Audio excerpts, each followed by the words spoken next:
Guys, just checking in with another live drive with Zach.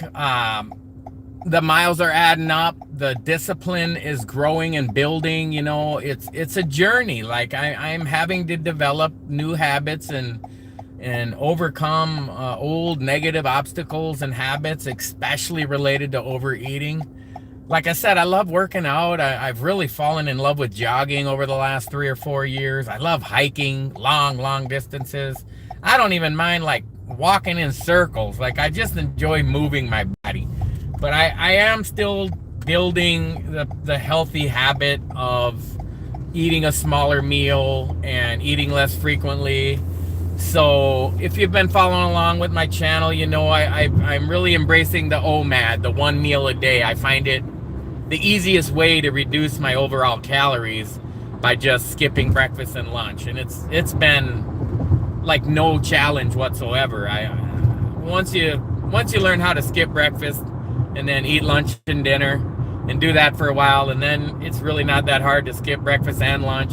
You know, I drink my 2 cups of coffee, which I'm in a little bouncy road here. I'm gonna cut the 2 cups of coffee down to 1 cup starting tomorrow, because this coffee is starting to build up. That caffeine is starting to build up in my body again to where it's affecting my sleep. And when I'm on OMAD, you know, I get that caffeine in my body in the morning, and there's no food coming in to dilute it or whatever. So I'm doing some dry fasting where, you know, I go to bed at, say, 10 p.m. I take my last drink of water, and then I don't drink any water for at least 12 hours. But it's been more like 16 hours where I wake up the next morning and I go to work and I drink 2 cups of coffee, but that's not hydrating. That's actually dehydrating. And I don't recommend it. I'm not advocating it. It's just something I'm experimenting with, something that I've researched. And with my amount of body fat, if you Google what's in a fat cell, it's like 80% fat, like 2% protein, and it's like 18% water. And so the idea is, if you're dehydrated and you have excessive body fat, your body will break down that fatty tissue. What is that fatty tissue called again? I can't remember. Anyway, for water, you know. So I'm fasting every day like 20 hours, and I'm eating between the hours of like 7 and 10, you know, so maybe even like 21-hour fast a day. And I'm drinking water during that eating window, and then I drink water like last thing before I go to bed, just a little sip. And I do wake up like an hour before my alarm and use the bathroom quite frequently, but I'm not up all night urinating or anything. You know, I'm getting hydrated, I'm getting my electrolytes in, so I'm sleeping well that way, and then not drinking any water until, you know, I just look at like past noon. And so, you know, depending on if it's like today in Minnesota, it's like 96-7 degrees with 109 real feel. So it is really. I do drink the water. I drink warm water. So afternoon today, I drank a couple cups of warm water, and I urinated before I left work when I was showering, and it was pretty yellow. So that means I was dehydrated, which would, you know, but I'm all right. Don't do this. I'm just saying I'm experimenting with it. That means my body would be starting to break down body fat for water, not just for fuel. So the miles are adding up. Let's look. I got my phone, or I got my watch to reconnect lately. I walked 12,800 steps already today, and it's only 3:30. I worked only 8 hours a day. So I got off work an hour ago. I was over 10,000 steps just at work, and then I just walked around Sam's Club for like a half hour, 45 minutes, and I picked up a big pack of ribeyes, thin sliced ribeyes, where I could just flash fry them bad boys in a frying pan with some garlic and butter, and they'll just be done in like 5 minutes or less. And I got a big watermelon, so I'm gonna have some beef and watermelon. And I got some mixed nuts. So it's probably not the best combination, but I'm gonna count my calories, and use the watermelon to rehydrate, because it'll be a lot easier for me to eat a couple big slices of watermelon, or half. It's a pretty big one. I cut it in half and eat half of it even, and get me all hydrated and full of electrolytes. And then I'll get that healthy fat from the ribeye steaks, and they're thin sliced, so I'll probably fry 2 of those. It's 3:30, so I should probably get home and drink a little more water and go for a walk out in this beautiful sun. It is just cooking hot. I jogged yesterday after work, and I was going to go for a 4-mile jog, and I got down on the trail, and I realized, oh shit, I'm dry fasting. It's like 100 degrees out, and I haven't drank any water, and I'm out jogging, and I felt fine, but I cut it short into just like a 1.5-mile run, because I was nervous to really collapse and start feeling like shit and start having like a heat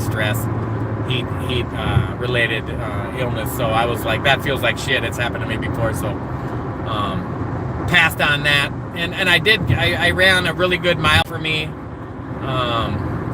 Was like 10:30 plus, a little over 10:30. I'm shooting for a 10:30 pace for my half marathon.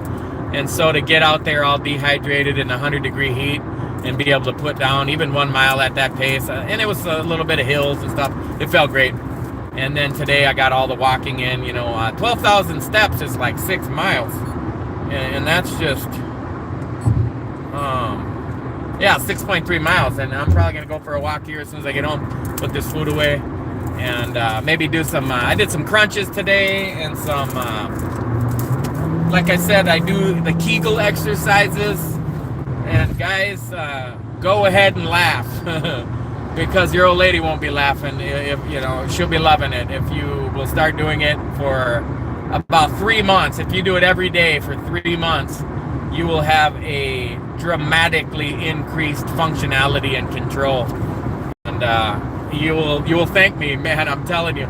And then I do some crunches and some planks and push-ups, throughout the day. I've just been doing that late at work and just wherever I am. Couple sets of 10 here and there. They call it ATG squats, ass to ground, where you kind of, and then I waited a few hours, did another set of 10. I think I did it 3 times.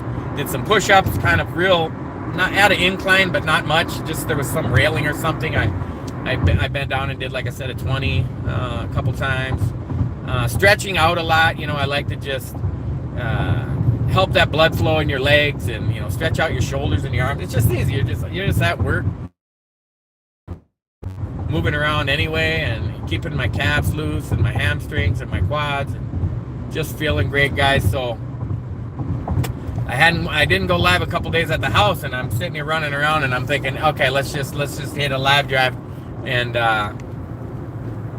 get caught up. I'll probably sit down and do another episode on the self-mastery series later tonight, so please follow along. And if you're new to the channel, please consider subscribing. It's free to subscribe to a YouTube channel. It helps me out. If you'll like the video, comment on the video, share the video, just helping out the channel, helping out my mission to impact the world in a positive way. Do I want to be a billionaire someday? It's like, yeah, why not? It's like, why limit yourself? If I want to help people, well, then the wealthier I can become, or the wealthier my brand name can become, the more help I can do. I mean, there's good guys out there helping a lot of people, and I'll just throw like Shaquille O'Neal's name out there, multi-millionaire. He's a cool dude. He's an enviable role model. I don't advocate using other people as role models, but it's like, as far as helping people out, I've seen him helping out and donating and contributing to the community in various ways, and he's probably not the best example I could have came up with, but I just didn't have any at the top of my mind right now.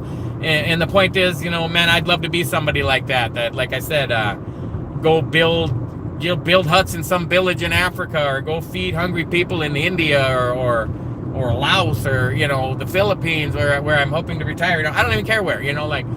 Be a helpful human being. Like, if it's within your control, if it's within your power. I don't want to love money. I want to love people, and I want to love life, and I want to enjoy life, not things. And greed, man, it's a poison that just ruins everything. I just don't want to be greedy. I think of, like, you watch, like, what's the movie, like The Hobbit or something, where the dwarves in the castle and got, like, you know, a berry holding, and it's just for nothing. You're you know, they're willing to die for it, and they're not even enjoying it. So my point is, man, enjoy life. You know, like, exercise to me is enjoying life. Going for a hike, sunbathing, you know, swimming, cold showers, man. I am so in love with cold showers now. It's to the point where I use very little hot water now. I kind of turn it on more like lukewarm to cool to wash and rinse, and then I just go as cold as it'll go.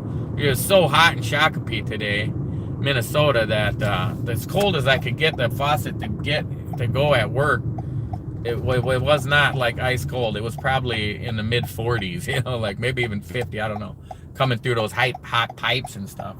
But it was still nice and chilly, so, you know, I really, really believe in the cold showers, guys. I advocate it for just overall health and wellness and improvement to your immune system.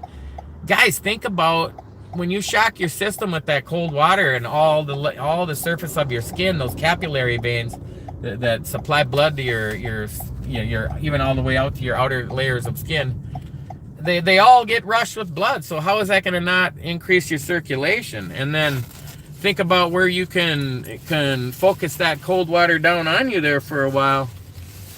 Shit, where's my keys?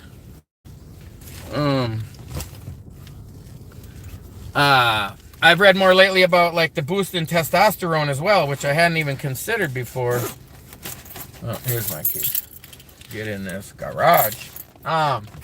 So now I really focus on, like, spraying the cold water, you know, south of the border for an extended period of time, and getting it all around, and really trying to get it as freezing cold as I can. And like I was saying the other day, just, it's not even impacting me. Anyway, I know the video's about to cut out because I'm going into the garage.